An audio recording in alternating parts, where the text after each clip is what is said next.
The future of the sports arena site takes center stage at City Hall. We're live. Police working to find out how a 65-year-old woman was shot and killed at a busy boardwalk in Pacific Beach. The city is talking about tearing down the Ocean Beach Pier and building a new one. The first steps and how much it could cost.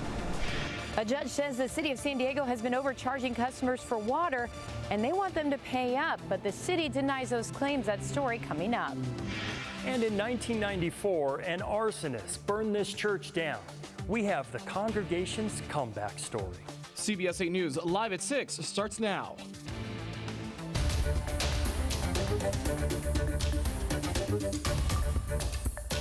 We begin with breaking news. The man who triggered a police standoff in Lomita is now in custody. Good evening. I'm Jesse Pagan in for Marcella Lee. I'm Carlo Cicchetto. This standoff started mid-afternoon on Royal Oak Drive near Greenlaw Drive. San Diego police tell us that U.S. Marshals tracked a fugitive to a home on that street. That fugitive holed up in the home and refused to surrender, and that led to the standoff. About 2 hours later, the man surrendered. Police say he had a warrant for a pretrial violation and for being a felon in possession of a firearm. The standoff was close to an elementary school, but San Diego Unified says no schools were actually in lockdown today. Meantime, we're following a developing story downtown where the San Diego City Council is about to vote on the mayor's selection to redevelop the city's sports arena property. We've been monitoring today's city council meeting since it began early this afternoon. The council is now ironing out its motion, which appears set to pass. If approved, the city and the Midway Rising team will move forward into an exclusive negotiation agreement to redevelop the property. The current plan for Midway Rising could bring 4,000 apartments, half of them considered affordable housing, and a new sports arena. Right now, Chula Vista's city council is considering a ban on the sale of flavored tobacco products. Supporters say they want to protect kids from the tobacco companies targeting them, while opponents say the ban will hurt small businesses. The city of San Diego, unincorporated parts of San Diego County, Imperial Beach, and Encinitas already banned flavored tobacco. We're about an hour into tonight's council meeting. Count on CBS 8 to keep working this story for you. Tonight, San Diego police are investigating a deadly shooting in Pacific Beach. A woman was shot and killed overnight near the boardwalk. CBS 8's Rocia De La Fe talked to a witness who says she heard what happened and has the latest tonight from the scene. Right now, detectives are still working to find out how the woman was shot. It all happened at this busy boardwalk behind me. I spoke to a witness who heard what happened, and she tells me she tried saving the victim before police arrived, and she tells me she's shocked over what happened. San Diego police are trying to determine what happened early this morning that led to the death of a woman in Pacific Beach. The 65-year-old suffered a gunshot wound sometime at around 12:30 a.m. She died from her injuries at the hospital.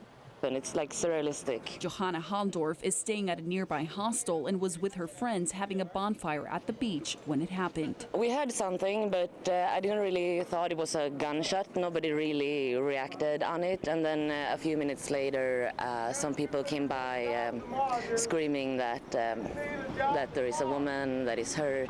So that means some people ran over and tried to help her and called 911. Halldorf says after dialing 911, she began performing CPR.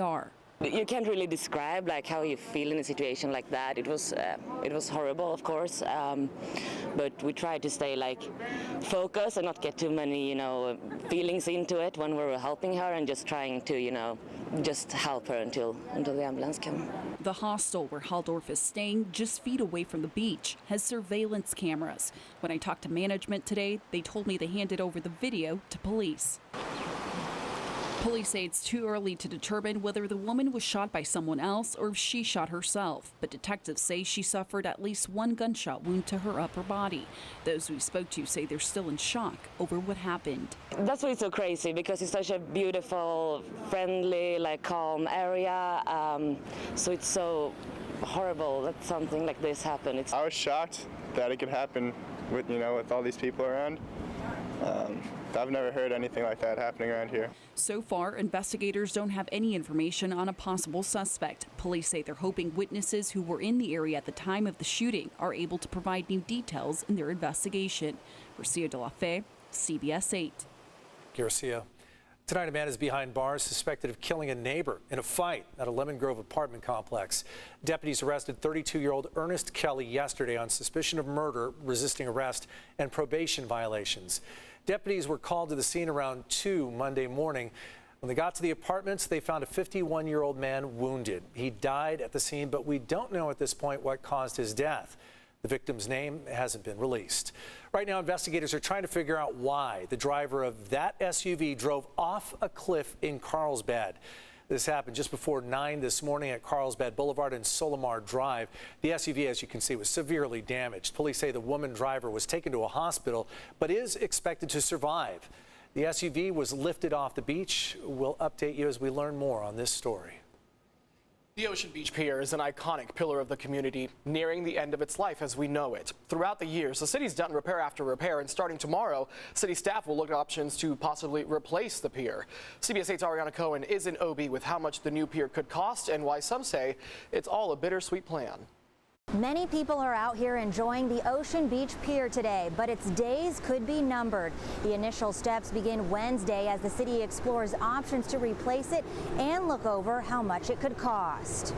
It's the longest concrete pier in San Diego, so it's very important to the city of Ocean Beach. Michael enjoys fishing on the Ocean Beach Pier every day. I talk to people from all over the world out here on this pier. And this couple from San Francisco is visiting for the first time. It's a funky old pier. This funky old pier has been a staple in the Ocean Beach community. It first opened in July 1966 and was initially constructed to support sport fishing. The pier has undergone multiple structural repairs over the years, including in 1991. It was shut down a number of times recently. Storm damage in 2019 and 2021 resulted in an emergency repair project in June last year and July this year. According to a document obtained by CBS 8, the Strategic Capital Projects Department suggests that after all of these repairs and other factors, a less costly project is no longer possible, and a full replacement of the pier is necessary. Ultimately, the pier is projected to cost upwards of $80 to $100 million at the end, depending on the scope. All of that is really in flux at this point. Is it worth the money? Is it better spent on other things for the community? The Active Transportation and Infrastructure Committee is meeting with city staff Wednesday afternoon to go over options moving forward. One of the items that will need to be considered by city leaders is how the city will pay for everything. Tens of millions of dollars will be needed. However, a little over $8 million has already been set to the side thanks to a grant from the state. As for a timeline, it's still unclear and could be several years, which could mean the pier will be unusable for visitors and businesses on the pier. But you wouldn't mind if it takes a few years? You know, if I have to, I have to. It'd be nice to have a nice new pier to keep it above the waves so we don't have to worry about the damage to it anymore with the larger surf and the higher water. Terrible if it did not exist. I think if they did anything, they'd have to build another pier next to it. This is an iconic public pier, but it'll be very sad for Obetians if there comes a time when the pier is unusable. It's amazing really how long it has lasted, and we have an incredible opportunity to create something that will last us for hopefully another 60 years, if not longer. The committee meeting is open to the public. It will be streamed on the city's website at 2 p.m. We posted a link at cbs8.com. Just click the help button. For CBS 8, I'm Ariana Cohen. A new government report shows the inflation rate is slowing down, but it's not fast enough to spare Wall Street its worst day in more than 2 years. Traders are now bracing for the Fed to raise interest rates even higher than expected.